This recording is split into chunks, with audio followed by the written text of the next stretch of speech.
So this is not even a tip, this is just bad planning in general. I got this is the Eurail Global Pass tickets for 2 people. And the day I got this, that's when I like emailed my airline and was like, hey, it's time to book those air tickets that we like had arranged a month ago to do like this whole film series in Europe.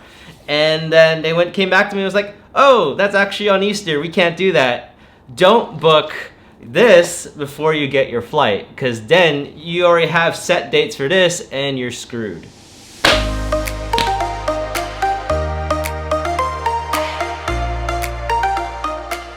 Alright, hey guys, what is up? What is going on? Welcome back to the channel. Maiku here. Today we're talking about 4 things you need to know before you book your Eurail pass. This Eurail, I think it's called Eurail. So, if you guys don't remember, 2 years ago, I did that $1,000 trip across Europe. The night jet. We're going to Berlin. Whole sleeping situation here. Don't do that. That's a horrible idea. Go out, make some money, like save some money, and like do a better trip than I did. And we're actually traveling with them again next month. So let's get started. I'm like in the middle of like planning this huge trip all around Europe, and we're like talking to brands and sponsors and all that other stuff that we YouTubers do. And there's a lot of logistics involved in terms of, you know, just planning your trip correctly so that you can maximize the use of your time when you're out there in the wild with Europe, really. Tip number 1, make sure you leave time for train travel. Train travel is very, very different. In fact, let me show you what I've done on my Eurail map. This is my Eurail map, and this is a part of Spain. Now, I've like mapped out a trip that goes everywhere across Europe, but I need to make sure how much time I would need to get from point A to point B. So I've like drawn a line, I've like timed the actual trains. This is the 2-hour trip from Alicante to Madrid versus a 7-hour trip between Valencia and Madrid. Some train routes are better than others, so make sure you do a lot of research in terms of the trains that you'll be taking before you head off onto, assuming that all these lines across, oh, did I shake that? Assuming that all these lines across Europe will enable you to go from place A to place B. So on the back, there's like a map with all the times of how long it takes from point A to point B. Don't trust this at all because all the trains are kind of all different. So just make sure you account for the amount of time it takes to get from one city to the next. I like to use Google Maps. Google Maps is great. I know Eurail has their own like app that you can do, and it works well when you're like in a desperate situation. You're like offline only and you're trying to figure out how to get to point A to point B. So that's where I need to go, but none of these times match with what's on my app. And that only really works in Western Europe. Once you get into Eastern Europe, where Google Maps doesn't really have data in those countries, that's when things get really iffy, and you should really trust on like local advice as opposed to what Google Maps tells you. Alright, that sounds like a good tip. Let's move on. Okay, tip number 2, the reservation system. If there's one system that I've never felt so much frustration over this one system, simply because there's no centralized way of knowing how much anything costs. There's no way of planning how much anything costs. You really just need to have an X amount of dollars and an X amount of foresight and an X amount of luck too in order to get from where you need to go. Let me give you an example. When I was in Paris and we're going to London, I needed to be in London for a trade show. There was like a next day thing. I tried calling the train ticket line, I've tried calling Eurail, I tried booking on the website, nothing worked. And until I got to the point where I had to go to the train station, I needed to get to London, because I just figured, why don't I just go there and book? When I got to the ticket attendant said, well, you should have done something responsible and book in advance. This is your fault. Eurostar just contacted me. They said that I had to call in. It doesn't say anywhere on their website that I was supposed to do that. It doesn't say anywhere on Eurail or Eurostar's website that you're supposed to call in. They have a special website for booking in for the Eurail pass. And now they're saying I can't get to London until tomorrow morning, which just made me super, super upset when I was then and there. So, best practice. Oh, on top of that, there's additional fees. I think it's like a €25 fee if you have the that's the reservation fee on top of another fee and on top of like all these other things that you have to do. But these are things you need to know if you're trying to get from Paris to London. One, when you originally get to Paris and London, when you get to the train station then and there, just book your departure train to London right when you arrive, because it's gonna save you 1,000 hassles when you try to book it later on in the future. Next, they only let a certain amount of people with these Eurail passes on the train that goes between Paris and London. So it's all really, really random, and it's not a very good system, but that's the system that's in place, and you have to play ball. Alright guys, so I had to deploy every tactic I knew in order to get this booked. Oh, it was a hard one, but we got it through. They gave me the ticket. We're going to London on time. It was chaos. Now, outside of the Paris to London reservation system, what I've found is that not a lot, the trains are not normally like sold out. So outside of that specific scenario, you can usually just arrive at the train station and be like, I need a reservation, and then they'll book it for you, and then away you go. Well, I've tried using the website. I've tried like doing all these things. It's a complete nightmare. It's just faster and easier to do it if you go straight to the ticket attendant at the train station. Be like, hey, please help me with this. I have no idea what I'm doing. Last time I went on that trip, that worked 99% of the time. It was only until the London-Paris thing where that became a total shit show. So tip number 3, if this is very specific for anyone that's traveling through Switzerland. Switzerland, if you don't know, isn't a part of the EU, the European Union. And because they're not a part of the European Union, the European Union has this thing called the Roam Free Zone, where you can take your mobile plan from Ireland and you can travel anywhere across the European Union without having to pay any roaming fees, except in Switzerland. So what ended up happening to me was that I didn't know that. And it caused a chain reaction of events which made me miss a train, or I think I got onto a wrong train, or I don't really remember the details of the story.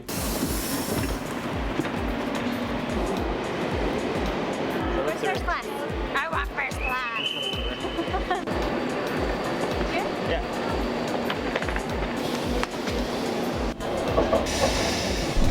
News update, we're ditching our plans. Tell them what's going on. We are going to Berlin instead, and we're gonna go see the Berlin Wall, and we're gonna go to the memorial, the Holocaust Memorial. That's what you can do with the Eurail pass. Do you want to tell the story, shall I? You tell it, I'm still angry. We got onto the wrong train, and now we're heading to Frankfurt Airport instead of going to where our hostel is. But overall, I still screwed up. We had 7 connections today, and the last one I messed up. I fumbled the ball. Oh well, adventures. Create your own story. And yeah, and it made me miss a 200 euro booking I booked at this hotel in some place that I couldn't even get to, which totally sucked. So yeah, so if you're traveling through Switzerland, if you're like just commuting through it, or if you're going to visit Switzerland, make sure that you know that the data that's happening in Switzerland is not the same data as the rest of Europe. Yo, other side tip, also make sure you don't book your accommodation until you arrive at your destination. You're gonna be on like a 9-hour trip going to one place. There's so many horrible things that can happen while you're on the train. It's best practice not to confirm anything until you make it to where you need to go. In fact, that goes into the next point. Tip number 4, this is the most important tip. This is the golden tip. This is the thing that, you don't realize. You can build an entire spreadsheet about your trip, and you can like dot every I, cross every T, and do all the things that you can possibly in order to plan the perfect trip. Yeah, 99% of the time, because you're traveling on train, you're gonna miss a train. You are going to, because there's so many connections to get from point A to point B to point C to point D to point Z. I don't know. Something wrong is bound to happen, and just go with the flow. Things happen, that's why it's called an adventure. And the last trip I went, lots of things gone wrong. I got terribly sick and had to crash in Prague for like 3 days. We missed trains in Switzerland. We met a whole bunch of wonderful people in Czech Republic. We met all these different and if I had to make a recommendation, make a priority checklist of the things that you 100% want to see in Europe, and focus on that. And then everything after that is just extra. It's all great. You got to see the 5 points that you wanted to see, and all these other things that you got to do. You got to meet new people. You got to meet You got to meet new people, you got to eat these wonderful foods, you got to do all these other things that you can't regularly do at home. All of that's extra. All right. Is there a fifth tip? This is the bonus tip. This is like the tip that I didn't even account for. Let me think. All right, tip number 5. Tip number 5, this is the golden ticket. This is the super golden ticket. This is the most important tip. Tip number 5 is whenever you can, book a sleeper train. Because some trains are like 9-hour journeys. You might as well just do it asleep. Like, there's no point of just you sitting there for 9 hours staring out of the window when it's just like industrial land. That's not very interesting. So you might as well just sleep through it. It's definitely, and you know how to book sleeper trains? Well, that is the same problem as the reservation problem. Sleeper train, hello. Yo, there's trains that have showers on them? What? It's actually not much. It's in a room of 6. Hey. Since we're still pretty early, I'm gonna try to see if we can see the more expensive suites. Oh, that looks so nice. So I guess this is a 3-person thing. That's nice. Whoa, this one room's amazing. So huge.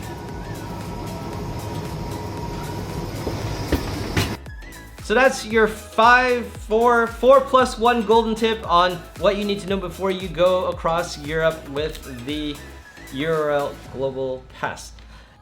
What's happening? So let me just give you guys a heads up on what's happening with this specific channel. 1, I'm filming a new series called The Photograph. We're gonna be doing that all across Toronto. We're actually starting here in Toronto, and then we'll be flying to Iceland to film some episodes in Iceland, and then we just go roam around Europe for like 4 or 5 weeks, which is gonna be great because we're gonna have lots of content for this channel.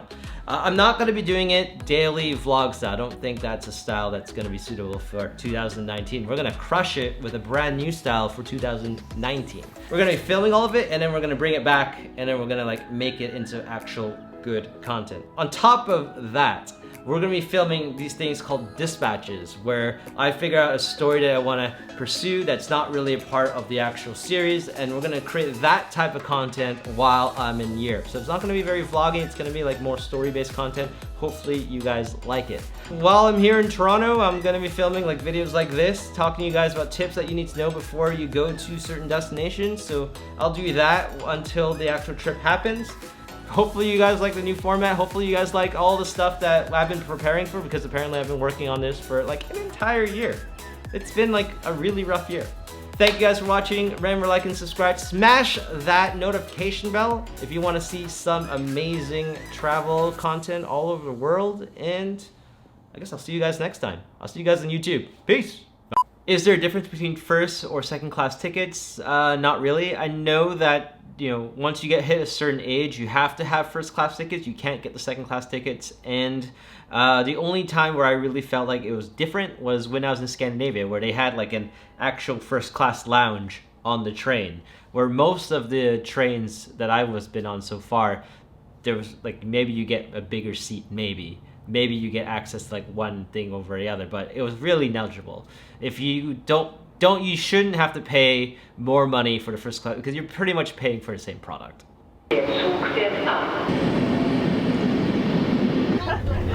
So this is what second class looks like. Hi everybody. Hi. Vlog, please. Hello, yes. Hi. What do you, yeah? Yes. Good for the wine, boys. Hi everybody. So this is an example of second class. See how crammed it is in here? We hate our lives in here.